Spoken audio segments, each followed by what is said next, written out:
ఏలూరు జిల్లా జంగారెడ్డిగూడెంలో నకిలీ మద్యం కలకలం రేపుతోంది. నకిలీ మద్యాన్ని తయారు చేసి బెల్ట్ షాపులకు అమ్ముతున్న 2 వ్యక్తులను పోలీసులు అరెస్ట్ చేశారు. వేగవరానికి చెందిన 2 అన్నదమ్ములు గత కొంతకాలంగా నకిలీ మద్యం తయారు చేస్తున్నట్లు పోలీసులు తెలిపారు. వారి నుంచి నకిలీ మద్యం బాటిల్ స్వాధీనం చేసుకున్నారు.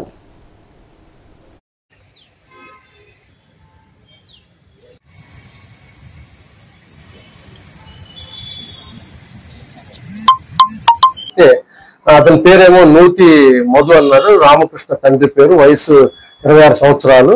అతనిది వేగవరం గ్రామం. గతంలో అతను బ్రాండ్ షాపుల్లో పనిచేసిన అనుభవం ఉంది.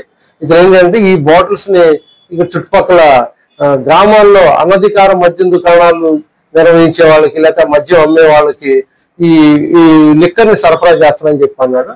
ఈ లిక్కర్ ఎక్కడ కొనుగోలు చేసామంటే సరైన సమాధానం చెప్పలేదు. కానీ అతను మళ్ళీ రెట్టించి అడిగితే అతను ఏమన్నా అంటే లేదండి, నేను చీప్ ఎఫోర్డబుల్ లిక్కర్ 99 లిక్కర్ బాటిల్సే కొని చుట్టుపక్కల జంగారెడ్డి కూడా చుట్టుపక్కల గ్రామాల్లో కొనుగోలు చేసి ఆ బ్రాండ్ లో నుంచి కొంత మొత్తం మద్యాన్ని వేరు చేసి ఆ వేరు చేసిన మద్యాన్ని ఖాళీ బాటిల్స్ ఓఏబి అంటే యూజ్డ్ ఓఏబి బాటిల్స్ ఉంటాయి తాగి పడేసినవి, వాటిలో నింపి నేను విజయవాడ నుంచి క్యాప్స్ తెప్పించాను. 20,000 క్యాప్స్.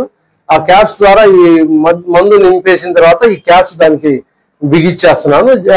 తీసేసిన లిక్కర్ బాటిల్లో నీళ్లతో నింపి ఈ విధంగా నేను దాంట్లో వచ్చే 30 రూపాయలు బాటిల్కి 30 రూపాయలు లేకపోతే 20 రూపాయలు వస్తుంది మార్జిన్. అవన్నీ కలెక్ట్ చేసుకుని 5-6 కేసులు తయారు చేసుకొని నేను ఇలా ఎవరైతే గ్రామాల్లో ఈ అనధికార మద్యం అమ్ముతారో వాళ్ళకి అమ్ముతున్నానని చెప్పారు. దాని మీద తరువుగా ఇన్వెస్టిగేషన్ చేయాల్సిన ఆవశ్యకత ఉందని చెప్పి ఇది గవర్నమెంట్ సప్లై లిక్కరే కాదన్న కోణంలో కూడా ఆలోచించి